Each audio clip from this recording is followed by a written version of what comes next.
How many times do you think that you've been lied to today? Go ahead and take a guess, because the answer might shock you. Studies show that on the low end, that number is somewhere around 10 times, and on the high end, that number could be up to 200 times in just one day. You are being lied to constantly, and what's worse, your lie detection capabilities are definitely not 100%. In fact, studies show that they could be anywhere from 50% wrong to 75% wrong. This video is meant to put the odds back in your favor, because there are things that you are probably not taught that can help you become a human lie detector, or at least a better one. And I want to cover those 4 things, plus touch on some examples of some masterful liars getting caught in the act. So let's start with the first thing, the one that everyone wants to know, which is, what is the body language that indicates lying? Now, unfortunately, there really isn't one thing that is going to 100% of the time tell you someone's lying.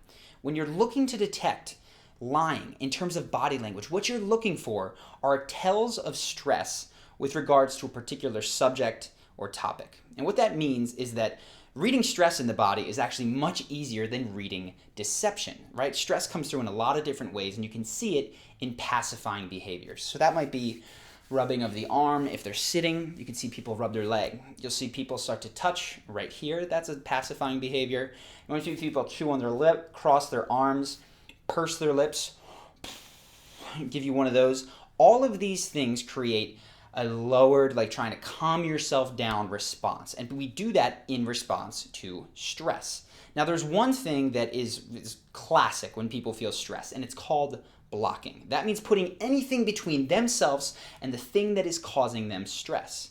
So the classic lying example of blocking would be this. Blocking the mouth, could be covering the eyes, or it could be an object, right? Right at the time that you're asking them if they're lying, they got to whip their phone out, or they simply move something in between you and them on the desk. Blocking is very common, and I want to show you 2 videos of blocking. The first one is a little boy doing some physical blocking with the hands, and the second one is a little girl moving herself in between an object to create some distance between her mom, who is grilling her.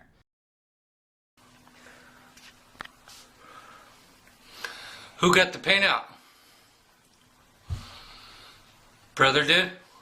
Wait, let me see it again. You didn't do that? Speak up. I didn't do this. You still didn't do this? I know you did it. Nani? I'm not lying. Now, I mentioned earlier that there isn't just one body language motion that indicates a lie, but actually, there is one that comes close, and it is the micro-expression of a smile within a story that otherwise doesn't warrant a smile. And this is called duping delight. And what this is, first off, a micro-expression, is when some sort of expression registers on someone's face for less than a second and is quickly contained. And the reason that this happens is that the part of your brain that is responsible for emotions, happy, sad, whatever it is, that moves a fraction of a second faster than the part of your brain that is responsible for lying. So when you tell a lie, there's actually this visceral joy in getting away and getting what you want, which registers for a second as a smile.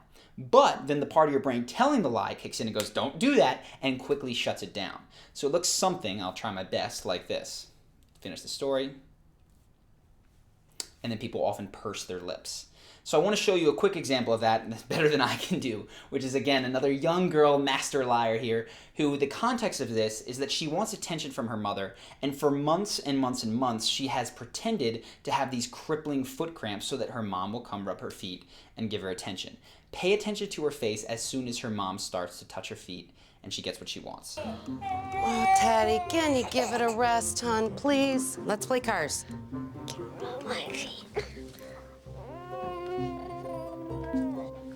If you start to see some tells of stress, maybe some duping delight on someone's face, you're going to want to follow up with them verbally and ask very directly, hey, did you do that thing that I asked you not to do? And in this case, you want to listen very carefully to their verbal response, because people don't like to lie. And the third thing that will help you catch a liar is that they often redirect direct questions to some other topic, or they half answer them. For instance, if I go up to someone and I say, hey, did you take my money?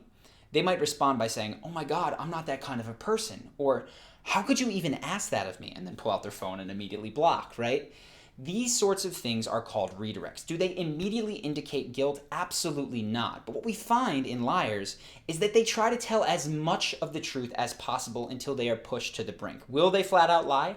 Absolutely. But sometimes they'll even add qualifiers on the end of their denials. So I say, hey, did you take my money? They'll go, no, I didn't take your money out of your wallet. When really they took money off of the kitchen table or whatever it was. So I've got another video here. The context is that there's this young boy who has clearly made a mess, and his dad asks him, who did this? And he answers a completely different question. It seems exaggerated, but the truth is kids have the same strategies as adults. We are just better at masking them and telling more elaborate stories.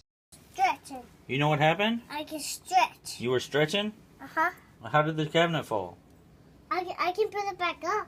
How did it fall? I can put it back up. How did it fall? I can put it back up there. I believe you, but what happened? So at this point, let's say that you've seen a tell. Maybe you've seen that duping delight. When asked, they've said, how could you even ask that of me?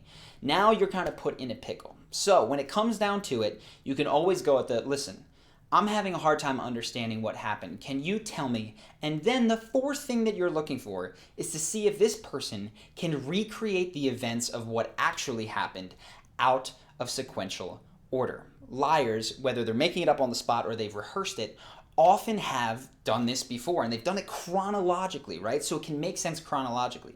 But when you ask them, so wait a second, how was the money over here at the end? And then when did you walk into the room? And what happened later? When you take them out of order, you can oftentimes trip them up. So, of course, another little example, a fun one here, which is really easy to bust because he's a 5-year-old boy. Here's a boy who took cookies out of the cookie jar and blamed it on the dog. And watch as the story unravels as different elements don't add up. Did she get the cookies upstairs? I don't know. I wasn't watching her. How did she open the lid? How was it open? Maybe she opened it with her teeth. She opened the lid with her teeth? Yeah. Then she ate some cookies? How did she put the lid back on? She jumped on it. She jumped on the bowl of cookies to put the lid back on. So there you have it. That is how to spot a master liar of any age. Now, obviously I had some fun picking out the videos today. They entertained me, and I hope they entertain you as well. But the truth is, kids and adults lie in the same way. So the same 4 things that I gave you today will work across the age group.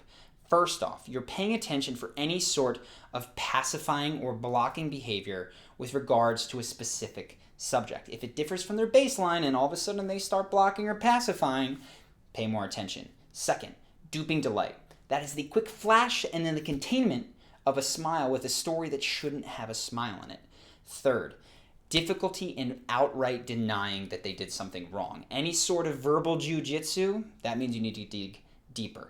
And then, of course, fourth, you're paying attention to see if they can reconstruct their version of events outside of chronological order. If they think about it here, it's fine, but it needs to make logical, consistent sense. So, I hope that you guys have enjoyed this video, and maybe we'll start detecting some of those 200 lies that you might be hearing every single day. If you've enjoyed this one, go ahead, make sure to subscribe to the channel. We have tons of videos on how to boost your charisma, your confidence, and of course, your ability to read social situations. So if you never want to miss one of those, click subscribe and you'll see us on your homepage every single week. Hope that you've enjoyed this video, and I look forward to seeing you in the next one.